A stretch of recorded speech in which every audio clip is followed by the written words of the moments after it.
وقل رب زدني علما. قال الله تعالى في القرآن المجيد والفرقان الحميد: أعوذ بالله من الشيطان الرجيم. يهب لمن يشاء إناثا ويهب لمن يشاء الذكور. رب اشرح لي صدري ويسر لي أمري واحلل عقدة من لساني يفقه قولي. اللهم صل على سيدنا محمد وعلى آل سيدنا محمد وبارك وسلم.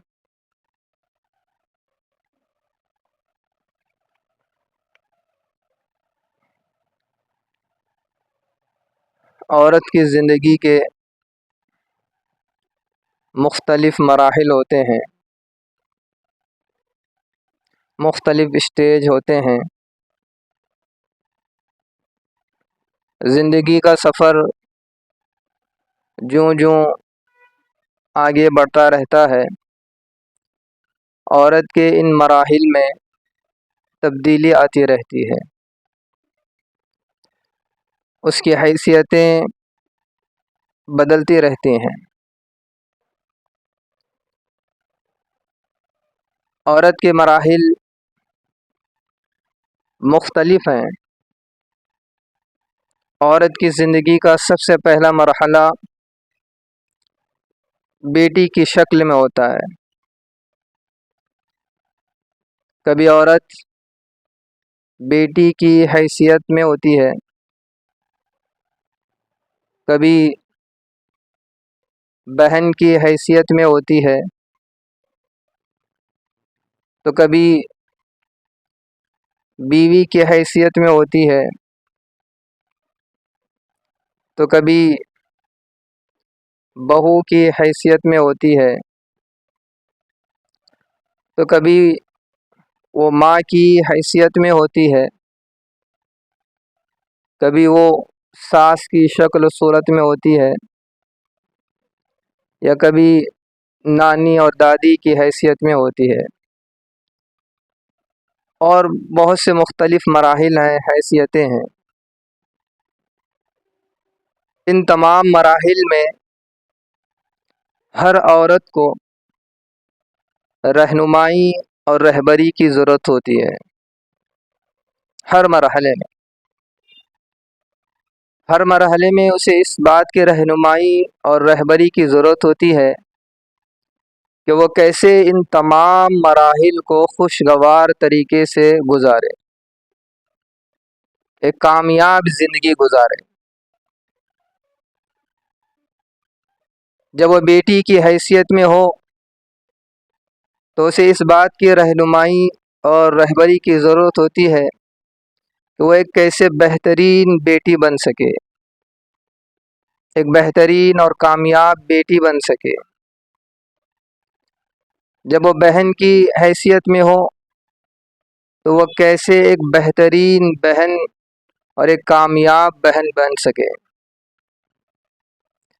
جب وہ بیوی کی حیثیت میں ہو تو وہ کیسے ایک بہترین بیوی بن سکے اور ایک کامیاب بیوی بن سکے۔ اسی طرح جب وہ ماں کی حیثیت میں ہو تو وہ کیسے ایک بہترین ماں اپنے بچوں کے لیے بن سکے اور ایک کامیاب ماں بن سکے۔ اسی طرح جب وہ بہو کی حیثیت میں ہوتی ہے تو وہ ایک کامیاب بہو اور ایک بہترین بہو بن سکے۔ اسی طرح جب وہ ساس کی حیثیت میں ہوتی ہے تو اسے اس بات کی رہنمائی کی ضرورت ہوتی ہے کہ وہ کیسے ایک بہترین ساس بن سکے، ایک بہترین اور کامیاب ساس بن سکے۔ اسی طرح دادی ہے، نانی ہے، اور بہت سے حیثیتیں اللہ پاک نے عورت کو عطا فرمائی ہے۔ ان تمام میں اس عورت کو اس بات کی ضرورت ہوتی ہے کہ وہ کیسے ان تمام حیثیتوں میں ایک بہترین اور کامیاب عورت بن سکے۔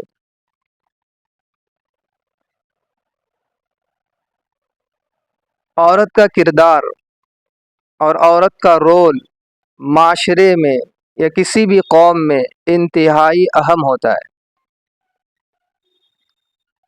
جس سماج میں اور جس قوم میں عورت کا کردار بہت بلند ہو اور اس کا رول بہت پاکیزہ ہو تو پھر وہ قوم اور وہ معاشرہ بہت بلندیوں تک پہنچتا ہے۔ اور جس قوم میں عورتوں کا کردار داغدار ہو اور پاک دامن نہ ہو اور وہ اپنے کردار سے کوتاہی کرتی ہوں تو پھر وہ قوم اور وہ معاشرہ نیچے کی طرف، پستی کی طرف گرنا شروع ہو جاتا ہے۔ تو عورت کا رول، کردار معاشرے میں بہت اہم ہوتا ہے۔ عورت کی زندگی پر ایک زمانہ ایسا بھی گزرا ہے کہ لوگوں نے عورت کو بہت بلندی دی، اتنا سر پر بٹھایا کہ لوگوں نے اس کی عبادت کرنی شروع کی، اس کے بت بنائے جانے لگے، اس کی پرستش کرنے لگی۔ اور ایک دور ایسا بھی عورت پر آیا ہے کہ عورت کو اتنا ذلیل کیا گیا، اتنا ذلیل کیا گیا کہ عورت کے وجود کو برداشت کرنا لوگوں کے لیے مشکل ہو گیا۔ نبی علیہ السلام جب دنیا میں تشریف لائے تو عرب کا عجیب و غریب ماحول تھا۔ عرب کا ماحول یہ تھا کہ وہ اپنے معصوم بچیوں کو زندہ درغور کیا کرتے تھے، زندہ دفن کر دیا کرتے تھے۔ کس قدر حیوانیت ان کے اندر تھی کہ ننھی سی بچی کو زمین میں زندہ دفن کر دیا جاتا تھا۔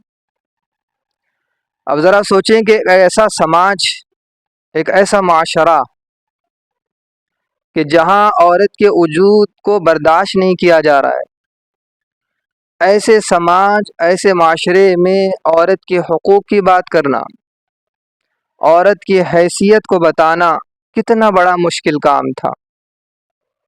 لیکن قربان جائیں نبی علیہ السلام پر کہ نبی علیہ السلام نے بیٹیوں پر اتنا بڑا احسان کیا کہ دنیا کو بتایا کہ عورت کا کیا مقام ہے، دنیا کو بتایا کہ عورت کتنی قیمتی اور اہمیت کی حامل چیز ہے، ان کے حقوق بتائے۔ نبی علیہ السلام نے ارشاد فرمایا کہ جس شخص کو اللہ پاک نے 3 بیٹیاں عطا فرمائیں اور وہ ان کی اچھی تربیت کرتا ہے، ان کی تعلیم کا خیال کرتا ہے اور انہیں آداب زندگی سکھاتا ہے، تو اللہ پاک اس شخص پر جنت واجب فرماتے ہیں۔ لیکن اللہ نے عورت کے مقام کو کتنا بلند کر دیا۔ آج اگر معاشرے میں عورت سر اٹھا کر جیتی ہے اور اسے عزتیں ملی ہیں، مقام و مرتبہ ملا ہے، تو نبی علیہ السلام کے احسان کے بدلے ملا ہے۔ نبی علیہ السلام نے عورت کے مقام کو اس قدر بلند کر دیا کہ اس کی پرورش کو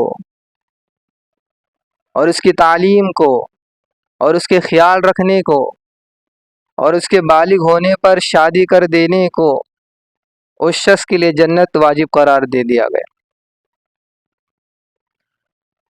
عورت کی زندگی کے جتنے مراحل ہیں، ان مراحل میں جو سب سے پہلا مرحلہ ہے جس سے ہر عورت گزرتی ہے، وہ بیٹی کا مرحلہ ہے۔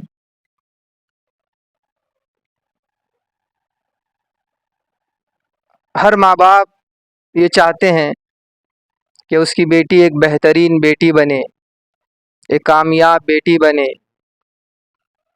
اور خود ہر بیٹی یہی چاہتی ہے کہ میں ایک بہترین بیٹی بنوں، اپنے ماں باپ کے لیے، اپنے گھر کے لیے، اپنے رشتہ داروں کے لیے ایک کامیاب بیٹی بنوں۔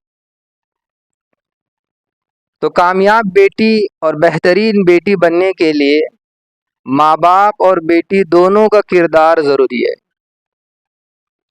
کچھ باتیں ماں باپ کے ذمے ہیں اور کچھ چیزیں بیٹی کے ذمے ہیں۔ جو ماں باپ نیک ہوتے ہیں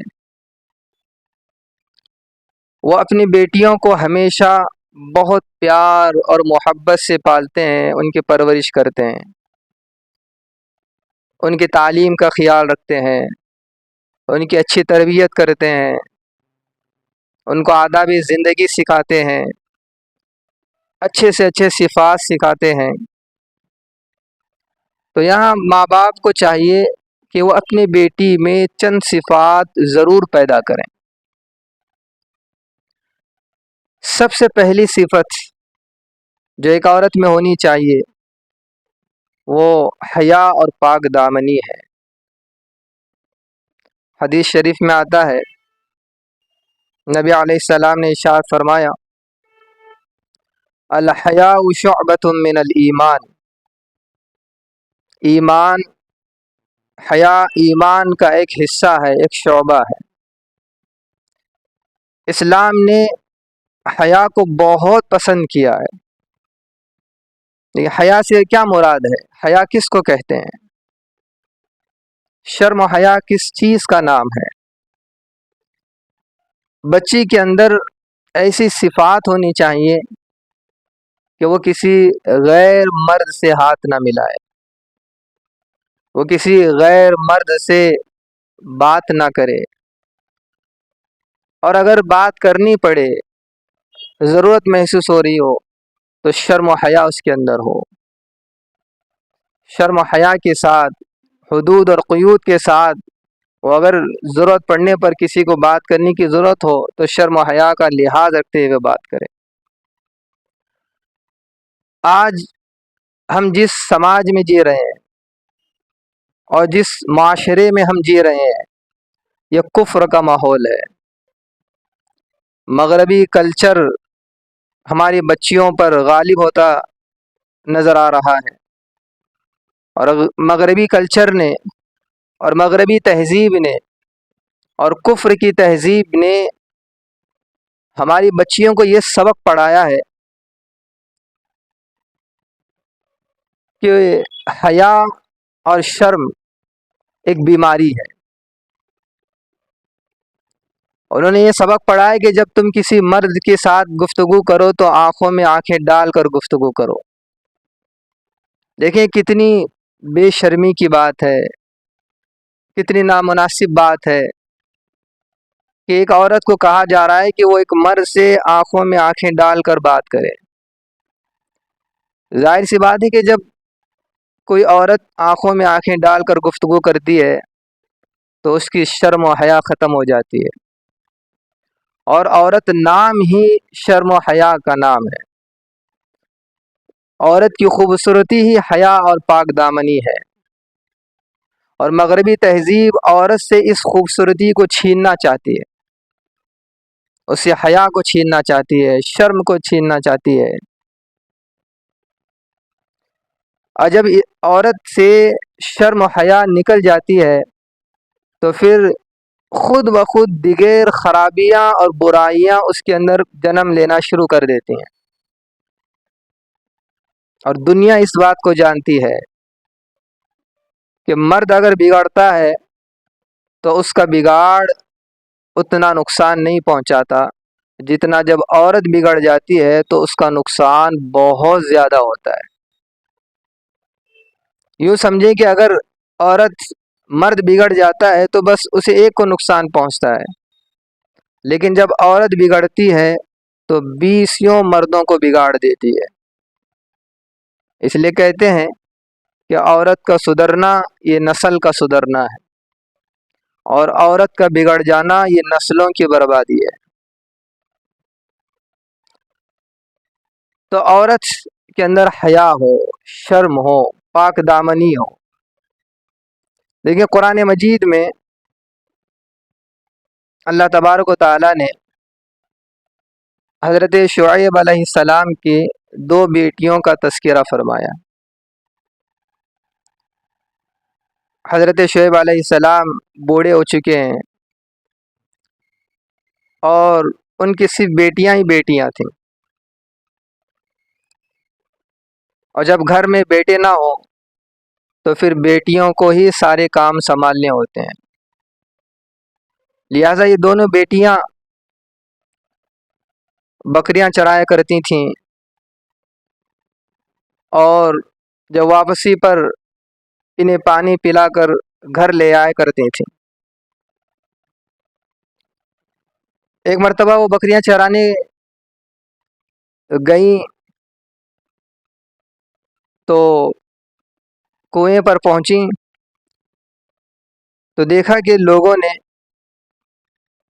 اپنے بکریوں کو پانی پلا کر اس کنویں پر ایک بڑی چٹان رکھ دی ہے۔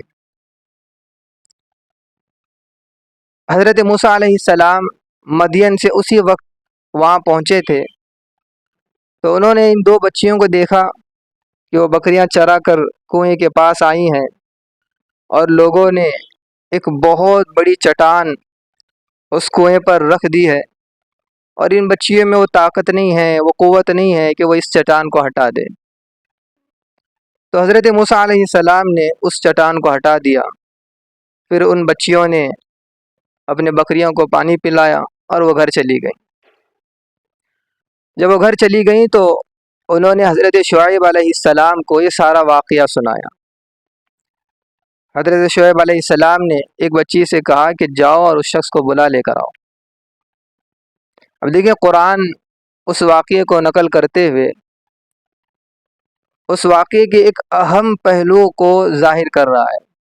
قرآن مجید میں اللہ فرماتے ہیں فَجَاءَتْ إِحْدَاهُمَا تَمْشِي عَلَى اسْتِحْيَاءٍ۔ اللہ کہتے ہیں کہ تھوڑی دیر کے بعد ان بچیوں میں سے ایک بچی ان حضرت موسیٰ علیہ السلام کے پاس آئی، اور اس طرح آئی کہ شرم و حیا کے ساتھ چلتے ہوئے آئی۔ ان بچیوں میں سے جب ایک بچی حضرت موسیٰ علیہ السلام کے پاس آئی تو شرم و حیا کے ساتھ چلتے ہوئے آئی۔ تو اللہ پاک نے یہاں اس بچی کے اندر اس قدر حیا تھی، اس قدر شرم تھی کہ وہ اس کے چلنے میں بھی شرم و حیا چھپی ہوئی تھی۔ تو اللہ پاک کو یہ ادا اتنی پسند آئی کہ اللہ پاک نے اس ادا کو قرآن مجید کا حصہ بنایا۔ تو پتہ چلا کہ اللہ تعالیٰ کو وہ بندیاں بہت محبوب ہیں، بہت پسندیدہ ہیں، جن بندیوں میں اللہ پاک شرم و حیا کو دیکھتے ہیں، پاک دامنی کو دیکھتے ہیں۔ چنانچہ ماں باپ کو اس بات پر توجہ دینی چاہیے کہ ان کی بچیوں میں شرم و حیا ہو، اس لیے کہ اللہ تعالیٰ کو وہ بندیاں بہت پسند ہیں جن میں شرم و حیا ہو، پاک دامنی ہو۔ حضرت فاطمہ رضی اللہ تعالیٰ عنہ یہ خاتون جنت ہیں اور جنت کی عورتوں کی سردار ہے، خاتون جنت اور جنت کی عورتوں کی سردار۔ ذرا دیکھیں کہ حضرت فاطمہ رضی اللہ تعالیٰ عنہ کے اندر کس قدر حیا تھی۔ ایک مرتبہ نبی علیہ السلام نے صحابہ سے عرض کیا کہ بتاؤ کہ عورت کے لیے کون سی چیز بہتر ہے؟ تو صحابہ خاموش ہو گئے۔ حضرت علی رضی اللہ تعالیٰ عنہ کسی کام کی وجہ سے وہ گھر چلے گئے، اور حضرت فاطمہ رضی اللہ تعالیٰ عنہ سے پوچھا کہ ذرا بتائیں کہ عورت کے لیے کون سی چیز سب سے بہتر ہے؟ تو حضرت فاطمہ رضی اللہ تعالیٰ عنہ نے کہا کہ عورت کے لیے سب سے بہترین چیز یہ ہے کہ کوئی مرد اس کو نہ دیکھے اور وہ خود کسی مرد کو نہ دیکھے۔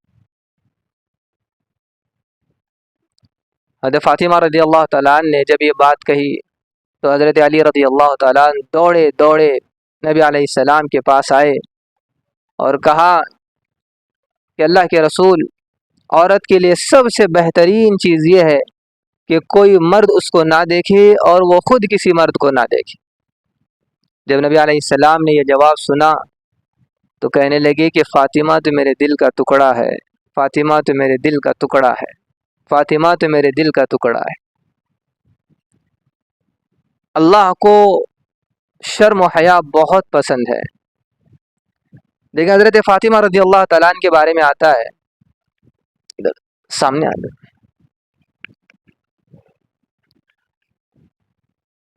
حضرت فاطمہ رضی اللہ تعالیٰ عنہ کے بارے میں آتا ہے کہ ایک مرتبہ آپ حضرت اسماء بنت عمیس رضی اللہ تعالیٰ عنہ سے کہہ رہی تھیں کہ غسل کا جو طریقہ ہمارے یہاں ہے وہ مناسب نہیں ہے کہ کپڑے غسل کے وقت کپڑے نکال دیے جاتے ہیں، تو یہ طریقہ مجھے اچھا نہیں لگتا۔ تو حضرت اسماء بن عمیس رضی اللہ تعالیٰ عنہ نے کہا کہ میں افریقہ کے لوگوں کو دیکھ کر آئی ہوں، افریقہ کے لوگوں کا طریقہ یہ ہے کہ وہ غسل کپڑوں ہی میں غسل دیتے ہیں۔ تو حضرت فاطمہ رضی اللہ تعالیٰ عنہ نے کہا تو پھر ایسا ہونا چاہیے، آپ نے وصیت فرمائی، آپ نے یہ وصیت فرمائی کہ جب میرا انتقال ہو جائے تو پھر مجھے بھی اسی طرح غسل دینا، مجھے بھی اسی طرح غسل دینا۔ اور پھر یہ وصیت فرمائی کہ میرے وفات کے بعد تم مجھے غسل دینا، اور حضرت علی وہ آپ کی مدد کریں گے پانی بھرنے میں، اس لیے کہ وہ تو میرے شوہر ہیں۔ وفات کے بعد حضرت اسماء بنت عمیس رضی اللہ تعالیٰ عنہ نے آپ کی وصیت کے مطابق آپ کو غسل دیا، اور حضرت علی رضی اللہ تعالیٰ عنہ آپ کی مدد کیا کرتے تھے۔ اتنے میں ام المومنین حضرت عائشہ صدیقہ رضی اللہ تعالیٰ عنہ وہاں پہنچے، تو حضرت اسماء رضی اللہ تعالیٰ نے آپ کو روکا اور کہا کہ حضرت فاطمہ کی یہ وصیت ہے کہ نہلان کے وقت بس ہم دو ہوں، میں اور حضرت علی۔ تو حضرت عائشہ رضی اللہ تعالیٰ نے کہا کہ ان کی وصیت پر آپ عمل کیجیے۔ اتنی شرم و حیا، وہ جانتی تھیں کہ جب تک میں زندہ ہوں میں تو اس کا اہتمام کروں گی شرم و حیا کا، لیکن میری وفات کے بعد کہیں ایسی کوتاہی نہ ہو جائے، ایسی کوئی بات نہ ہو جائے جو شرم و حیا کے خلاف ہو۔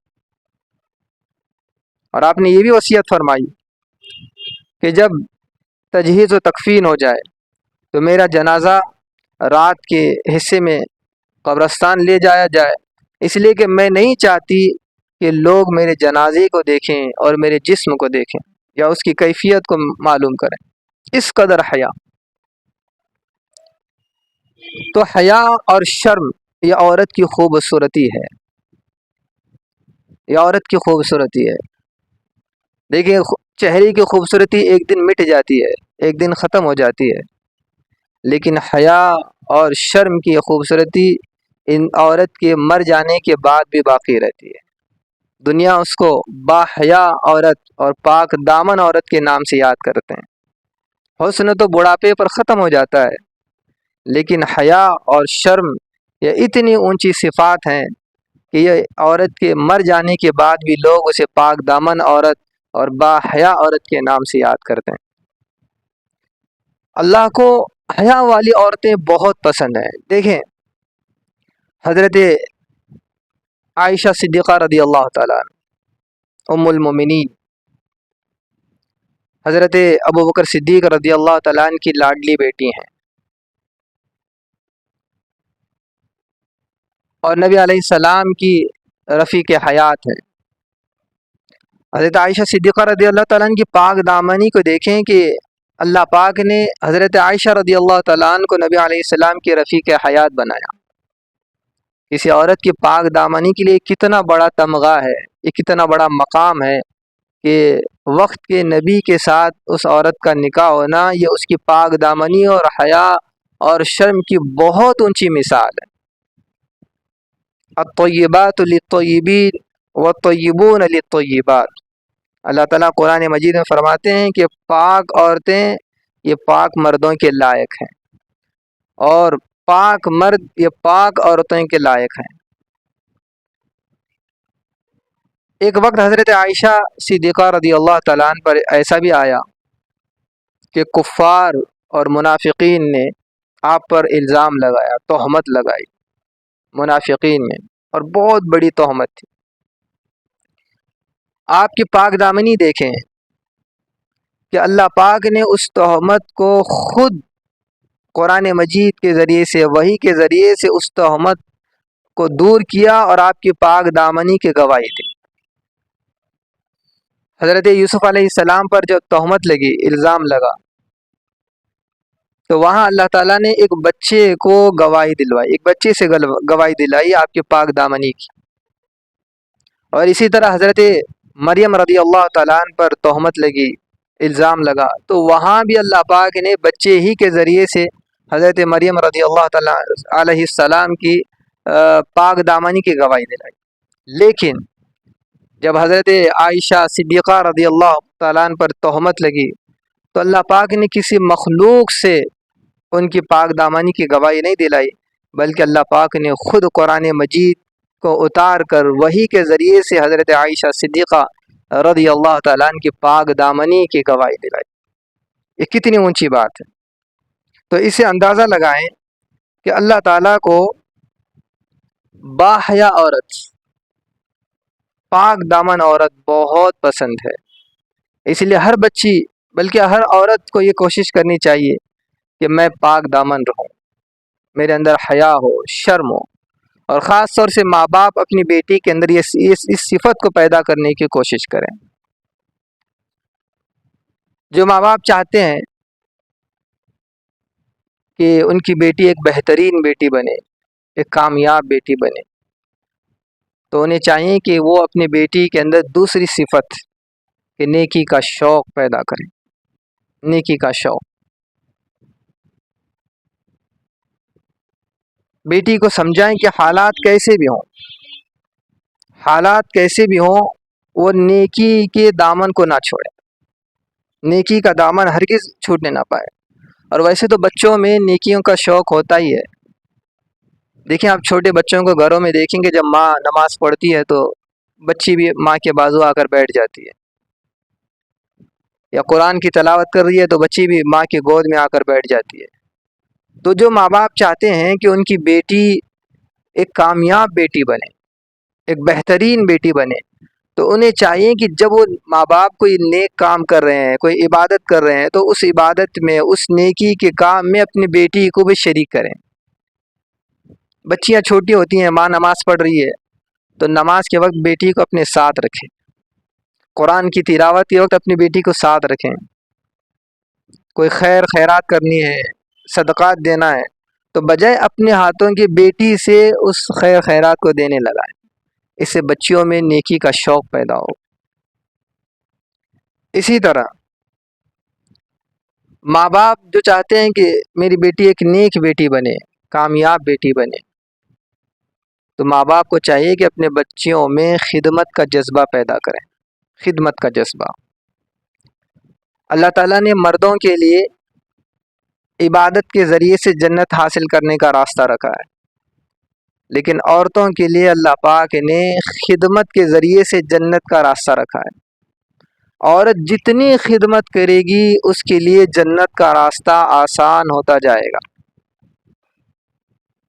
نبی علیہ السلام نے فرمایا کہ جو عورت 5 وقت کی نماز کا اہتمام کرے اور رمضان کے روزوں کا اہتمام کرے اور اپنی عزت کی حفاظت کرے، اپنی عفت کی حفاظت کرے، اور پھر اپنے شوہر کی اطاعت، خدمت کرے، تو نبی علیہ السلام نے فرمایا کہ پھر وہ عورت جنت کے جس دروازے سے چاہے داخل ہو جائے۔ لیکن خدمت، عورت خدمت کے راستے سے بہت آسانی کے ساتھ جنت میں داخل ہو جائے۔ اب ذرا دیکھیں کہ عورتوں کے لیے کتنا بڑا موقع ہے کہ ان کے لیے صبح سے لے کر شام تک گھر کے جو کام ہوتے ہیں، اگر وہ کام کو خدمت کی نیت سے کریں، خدمت کے جذبے سے کریں، شوہر کی خدمت، ساس سسر کی خدمت، بچوں کی خدمت، اور گھر میں جو دیگر افراد ہیں وہ اس نیت سے کرے کہ اللہ نے میرے لیے جنت کا راستہ خدمت کے ذریعے سے رکھا ہے، میں اس لیے ان کی خدمت کر رہی ہوں، تو پھر کوئی بوجھ بھی محسوس نہیں ہوگا، کوئی پریشانی بھی اسے نہیں ہوگی۔ اور دیکھیں، ایسا نہیں ہے کہ خدمت کا جذبہ عورتوں میں نہیں ہوتا، خدمت کا جذبہ عورتوں میں بچپن ہی سے ہوتا ہے۔ ہم گھروں میں دیکھتے ہیں کہ ماں جب کوئی سبزی کاٹتی ہے تو چھوٹی بچی بھی ماں کے ساتھ بیٹھ جاتی ہے، وہ بھی کوئی چیز لے کر کاٹنے کی کوشش کر رہی ہوتی ہے، سبزی توڑ رہی ہوتی ہے ماں کے ساتھ، یا ماں برتن اٹھا کر لے جا رہی ہے تو پھر وہ بچی بھی ماں کے پیچھے اپنا چھوٹا کوئی برتن لے کر نکل رہی ہوتی، تو خدمت کا جذبہ تو بچیوں میں ہوتا ہے۔ اب یہاں ماں باپ کی ذمہ داری ہے کہ اس خدمت کے جذبے کو باقی رکھیں، بچپن ہی سے چھوٹے چھوٹے کام بچیوں کو دیتے رہیں، وہ شوق سے کریں گے، اور پھر یہی جذبہ ان کے بڑے رہنے کے بعد بھی قائم ہوگا تو ان کے لیے خدمت کرنا آسان ہوگا۔ تیسری چیز جو ماں باپ چاہتے ہیں کہ میری بچی ایک کامیاب بیٹی بنے اور ایک بہترین بیٹی بنے، تو ماں باپ کو چاہیے کہ انہیں استقامت کا سبق ضرور دیں، بیٹی کو سمجھائیں کہ بیٹی حالات جیسے بھی ہوں، زندگی اتار چڑھاؤ کا نام ہے، نشیب و فراز کا نام ہے، زندگی میں حالت ایک طرح کی نہیں ہوتی، کبھی فقر و فاقہ ہوتا ہے، کبھی خوشیاں ہوتی ہیں، کبھی غم ہوتا ہے، کبھی راحتیں ہوتی ہیں، کبھی آزمائشیں ہوتی ہیں، تو زندگی ایک حال پر نہیں ہوتی، بدلتی رہتی ہے، اور اس میں بھی اللہ کی حکمتیں ہوتی ہیں۔ تو یہاں والدین اپنی بیٹی کو سمجھائیں کہ بیٹی ہر حال میں نیکیوں پر استقامت، زندگی میں کتنا ہی اتار چڑھاؤ کیوں نہ ہو، عبادت میں کوئی غفلت نہ ہو، نماز میں کوئی کوتاہی نہ ہو، قرآن کی تلاوت میں کوئی کوتاہی نہ ہو، نیکیوں میں کوئی کوتاہی نہ ہو۔ ذرا حضرت فاطمہ رضی اللہ تعالیٰ عنہ کی زندگی کو دیکھیں کہ ایک طرف خدمت بھی گھر میں اتنی ہے، گھر کا کام اس طرح آپ کیا کرتے تھے کہ گھر کے کام کرتے کرتے کرتے ہاتھوں میں گٹے پڑ گئے تھے۔ ذرا خواتین اپنے ہاتھوں کو دیکھیں کہ کیا ان کے ہاتھوں میں گٹے پڑے ہوئے ہیں، کہ کاموں کے کوئی ایسے نشان ہے؟ کوئی نشان نہیں۔ آپ اندازہ لگائیں کہ حضرت فاطمہ رضی اللہ تعالیٰ عنہ اپنے گھر کا کس قدر کام کرتی تھیں کہ کام کرتے کرتے ان کے ہاتھوں میں گٹے پڑے ہوئے، اور پھر مقام بھی دیکھیں، مقام کتنا بلند ہے۔ ایسا نہیں کہ اس کام کے بوجھ کی وجہ سے آپ عبادت میں پیچھے تھیں، آپ نیکیوں میں پیچھے تھیں، آپ خیر خیرات میں پیچھے تھیں، نہ، ان کاموں کے ساتھ آپ نے عبادت کے مقام و مرتبے کو اس مقام تک پہنچی تھیں کہ اللہ نے آپ کو جنت کے عورتوں کی سردار بنایا۔ یہ ہمارے لیے حضرت فاطمہ، حضرت عائشہ صدیقہ رضی اللہ تعالیٰ عنہما کی زندگیاں ہماری بچیوں کے لیے ایک رول ماڈل ہیں، ایک مثال ہے کہ گھر میں خدمت بھی ہو اور عبادت بھی ہو۔ تیسری چوتھی چیز جو ماں باپ کو چاہیے کہ اپنی بچیوں کو سمجھائیں، وہ دنیا سے بے رغبتی ہے، دنیا کی محبت اپنی بچیوں کو سمجھائیں کہ بیٹی دنیا کی محبت کبھی اس دل میں نہ لانا، زہد فی الدنیا۔ بعض دفعہ بچیاں اس دنیا کی رنگا رنگیوں کے میں گم ہو جاتی ہیں، دنیا کی چمک دمک کے پیچھے کھو جاتی ہیں۔ انہیں بتائیں کہ اس دنیا کی چمک دمک کے پیچھے اندھیرا ہی اندھیرا ہے، اس دنیا کی رنگا رنگینی کے پیچھے بس رونا دھونا ہے، یہ دنیا کی رنگا رنگی وقتی ہے۔ بچیوں کو سمجھائیں کہ کبھی اس دل میں دنیا کو جگہ نہ دیں، اگر تمہیں اس دل میں جگہ دینی ہے تو اللہ کو جگہ دیں، رسول اللہ کو جگہ دیں، عبادت کو جگہ دیں، نیکیوں کو جگہ دیں، یہ اپنی بچیوں کو سمجھانا۔ اسی طرح جو ماں باپ چاہتے ہیں کہ اپنی بیٹی کہ ان کی بیٹی نیک بنے، کامیاب بنے، تو ماں باپ کو چاہیے کہ بچوں کی تعلیم کی فکر کریں، خوب بچیوں کو پڑھائیں، بچیوں کی تعلیم میں کوئی کوتاہی نہ ہو، اس لیے کہ جتنا بچیاں پڑھیں گی وہ سمجھدار ہو کر زندگی گزاریں گی۔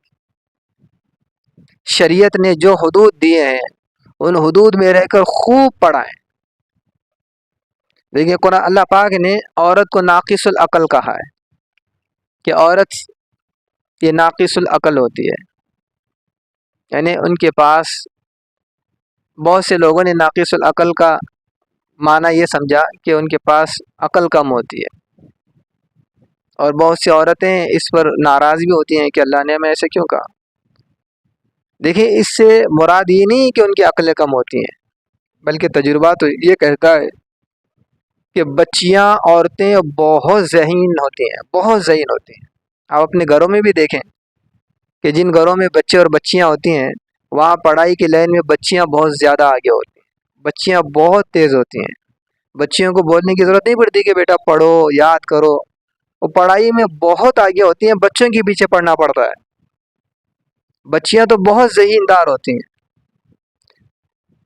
لیکن اللہ ایک کمی عورتوں میں ہے، وہ ہے کہ وہ جذباتی بہت ہوتی ہیں، اور یہ کمی بھی ان کی خوبصورتی ہے۔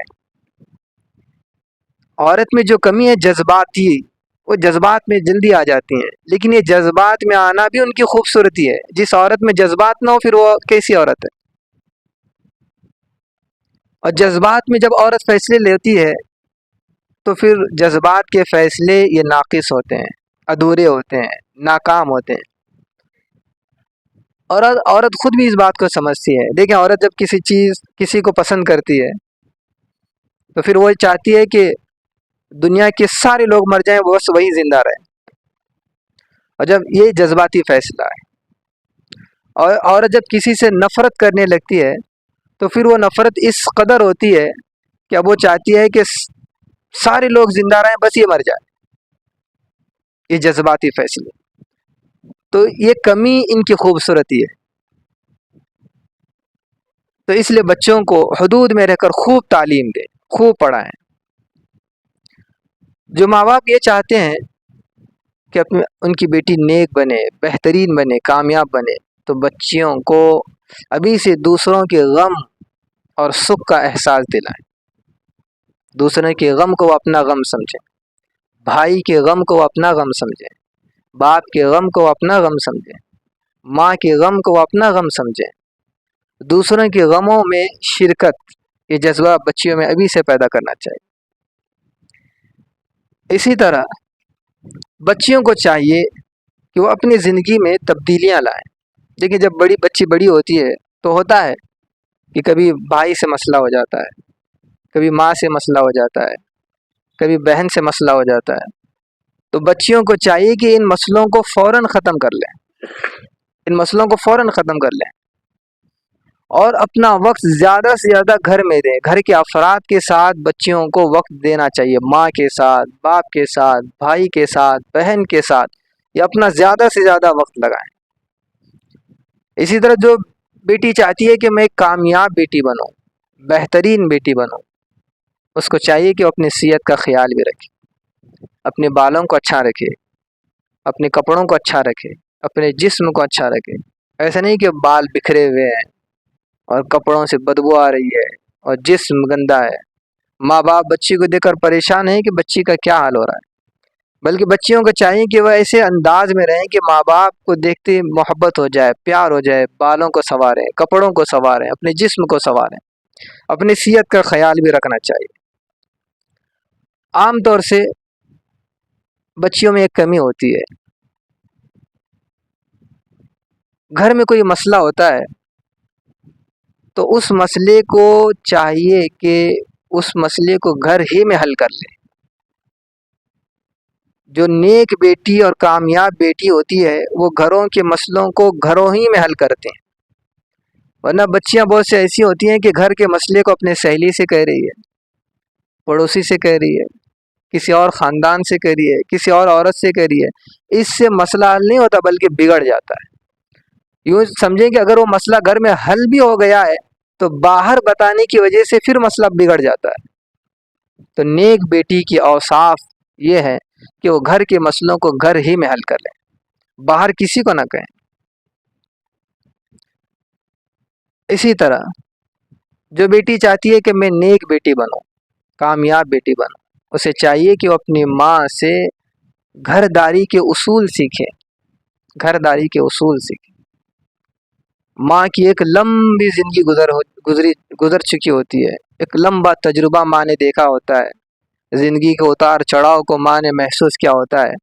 تو یہ بیٹی کو چاہیے کہ وہ اپنی ماں کے پاس رہ کر آنے والی زندگی کے لیے تجربات حاصل کرے، وہ اپنی ماں سے گھرداری کے اصول سیکھے کہ گھر کیسے چلائے جاتے ہیں، مینجمنٹ کیسا ہو، شوہر کو کیسے ہینڈل کریں، بھائیوں کو کیسے ہینڈل کریں، بچوں کو کیسے ہینڈل کریں، کھانا پکانے کے ہنر سیکھیں۔ دیکھیں اللہ پاک نے عورت کو ایسے بہت سے موقع دیے ہیں کہ جس سے وہ اپنے شوہر کا دل جیت سکتی ہے، اپنے ماں باپ کا دل جیت سکتی ہے، اپنے بھائیوں کا دل جیت سکتی ہے، اپنے ساس سسر کا دل جیت سکتی ہے۔ ایسے بہت سے موقع دیے، وہ اپنے ماں کے ساتھ رہ کر کھانے کے ہنر سیکھیں، بہترین پکوان سیکھیں، بہترین سے بہترین اور پکوان بنا کر اپنے والد کو کھلائیں، اپنے ماں کو کھلائیں، اپنے بھائی کو کھلائیں، اپنے شوہر کو کھلائیں۔ دیکھیں کہ پھر محبت کس طرح ظاہر ہوتی۔ تو جو بیٹی چاہتی ہے کہ میں ایک نیک بیٹی بنوں، میں ایک کامیاب بیٹی بنوں، تو اس کے لیے اصول ہیں، یہ رہنما اصول ہیں کہ وہ اپنی ماں کے ساتھ رہ کر کھانہ داری سیکھیں، گھرداری کے اصول سیکھیں۔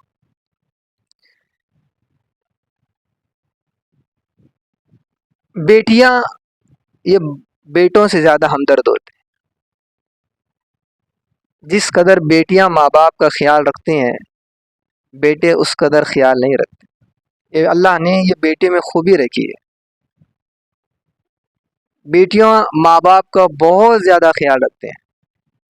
تو ایک نیک بیٹی کو چاہیے، ایک کامیاب بیٹی کو چاہیے کہ وہ ہر وقت اس بات کی فکر میں رہے کہ میں اپنے والدین کا خیال رکھوں۔ حضرت فاطمہ رضی اللہ تعالیٰ عنہ ایک مرتبہ روٹیاں بنا رہی تھیں۔ جب آپ نے روٹیاں بنا لی اور کھانے کے لیے دسترخوان پر بیٹھ گئیں تو فوراً ابا حضور کا خیال آیا، اپنے والد کا خیال آیا کہ پتہ نہیں کہ نبی علیہ السلام کتنے دنوں سے آپ نے کھایا بھی یا نہیں کھایا۔ تو فوراً ایک آدھ روٹی لے کر کپڑے میں لپیٹ کر نبی علیہ السلام کی خدمت میں حاضر ہوئے اور دروازے کو کھٹکھٹایا۔ نبی علیہ السلام نے جب دروازہ کھولا تو دیکھا کہ فاطمہ رضی اللہ تعالیٰ عنہ۔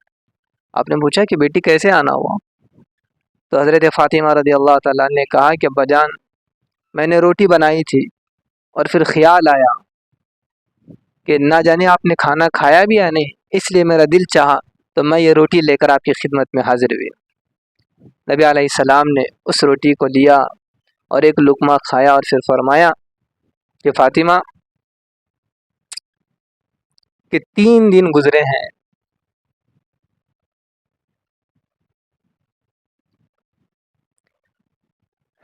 3 دن گزرے ہیں کہ تمہارے باپ نے کوئی لقمہ نہیں کھایا۔ تو اللہ پاک بیٹیوں کے دلوں میں ہمدردی رکھتے ہیں، محبت رکھتے ہیں۔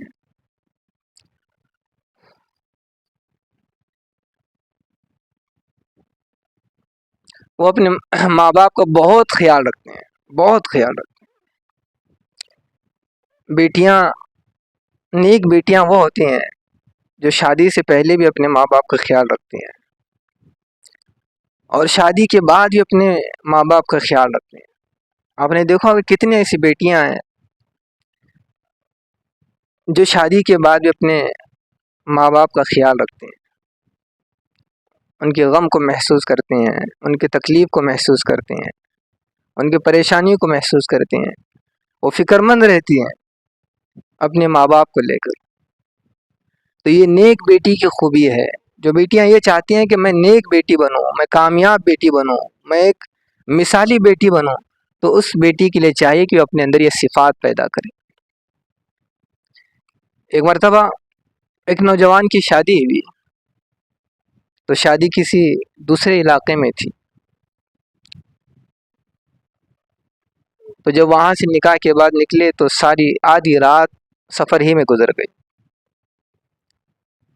تو شوہر نے اپنی بیوی سے کہا کہ آدھی رات تو سفر میں گزر گئی، اور معمول ہمارے اپنے گھر کا یہ ہے کہ 8 بجے دروازہ کھٹکھٹایا جاتا ہے، کھولا جاتا ہے، لیکن آج ہم 8 بجے دروازہ نہیں کھولیں گے، چاہے جو چاہے ہو جائے، ہم دروازہ 10 بجے کھولیں۔ اب ٹھیک 8 بجے معمول کے مطابق شوہر کا والد نے دروازے کو کھٹکھٹایا، دستک دی، تو گھر میں کمرے میں اسکرین لگی ہوئی تھی، تو میاں بیوی دونوں نے دیکھا کہ شوہر کا باپ دروازہ کھٹکھٹا رہا ہے اور دروازے کو بجا رہا ہے، بیل بجا رہا ہے۔ اب چونکہ شوہر نے کہا تھا کہ دروازہ نہیں کھولنا ہے، تو شوہر نے بیوی سے کہا کہ بس تم لیٹی رہو، ہمیں دروازہ نہیں کھولنا ہے۔ اب باپ نے دستک دی اور پھر وہ چلا گیا۔ اللہ کا کرنا ایسا ہوا کہ پھر کچھ دیر کے بعد اس لڑکی کے والد آ گئے اور انہوں نے دروازہ کھٹکھٹایا، اب بیل بجانی شروع کی، تو اسکرین میں بچی نے دیکھا کہ والد ہے۔ اب شوہر نے منع کیا ہے کہ دروازہ تو کھولنا نہیں ہے۔ اب یہ کہ باہر دروازے کے باہر باپ کھڑا ہے، والد کھڑے ہیں، اب اس کی آنکھوں سے آنسو چھلک گئے، بچی رونے لگ گئی۔ شوہر نے پوچھا کہ کیا بات ہے کہ تم رو رہی ہو؟ تو بچی نے کہا کہ مجھے پتا نہیں تھا کہ میری زندگی میں ایک ایسا وقت بھی آئے گا کہ باپ دروازہ کھٹکھٹا رہا ہو اور میں چاہ کے بھی دروازہ نہ کھول رہی ہوں، باپ دروازہ کھٹکھٹا رہا ہو اور میں چاہ کے بھی دروازہ نہیں کھول رہی ہوں، مجھے پتا نہیں تھا کہ ایک وقت ایسا بھی آئے گا۔ تو فوراً شوہر نے اسے اجازت دی کہ آپ دروازہ کھول لیں۔ اب دیکھیں ان کی زندگی پھر آگے بڑھتی گئی۔ اللہ پاک نے انہیں 3 بیٹے عطا فرمائے، 3 بیٹے، اور ہر بیٹے پر یہ شخص 100 آدمیوں کو کھانا کھلاتا اور عقیقہ کرتا۔ ہر بیٹی کی پیدائش پر 100 بندوں کو اس نے کھانا کھلایا اور عقیقہ کیا کرتا تھا۔ جب اللہ پاک نے اسے اولاد عطا فرمائی، 3 بیٹوں کے بعد اللہ نے اسے ایک بیٹی عطا فرمائی، اور جب بیٹی ہوئی تو اس نے بجائے 100 بندوں کے 200 بندوں کو کھانا کھلایا اور عقیقہ کیا، اور کھانے میں بہت سی اچھی سے اچھی چیزیں اس نے بنائی، دھوم دھام سے، اور اس نے لوگوں کو کھانا کھلایا۔ تو بیوی کو بڑا تعجب ہوا۔ بیوی نے پوچھا کہ شاید تمہیں بیٹی کی پیدائش پر بہت خوشی ہوئی ہوگی، اس لیے تم نے اتنا اہتمام کیا کہ 3 بچوں کی پیدائش پر تم نے بس 100 بندوں کو کھانا کھلایا، اور اس بیٹی کے پیدائش پر تم نے 200 بندوں کو کھانا کھلایا، اور کھانے میں بھی خوب خرچ کیا، اچھے سے اچھے پکوان تم نے بنوائے، تو شاید تمہیں بہت خوشی ہوگی۔ تو شوہر نے کہا کہ ہاں مجھے بہت خوشی ہوئی ہے، اس لیے کہ بیٹے دروازہ نہیں کھولتے۔ اس نے کہا کہ بیٹے دروازہ نہیں کھولتے، کہ جب میں بوڑھا ہو جاؤں تو میری بیٹی میرے لیے دروازہ کھولے گی۔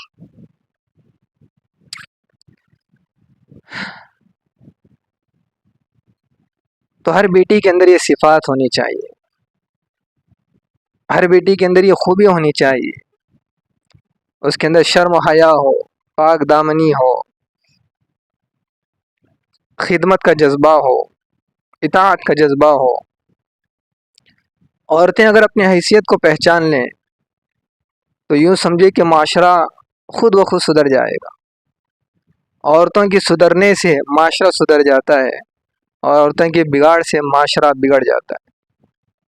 اس لیے جو رہنما اصول آج بتائے گئے، ہر عورت کو چاہیے کہ وہ ان اصولوں کو اپنائے، پھر دیکھیں کہ وہ جس مرحلے میں بھی زندگی کے ہو، چاہے وہ بیٹی کی حیثیت میں ہو، چاہے وہ بہن کی حیثیت میں ہو، چاہے وہ بہو کی حیثیت میں ہو، چاہے وہ ساس کی حیثیت میں ہو، چاہے وہ ماں کی حیثیت میں ہو، چاہے وہ بیوی کی حیثیت میں ہو، چاہے وہ دادی اور نانی کی حیثیت میں ہو، اگر وہ یہ صفات اپنے اندر پیدا کر لیں تو پھر دیکھیں اس گھر کا ماحول کیسے ہوگا، وہ معاشرہ کتنا خوشگوار ہوگا۔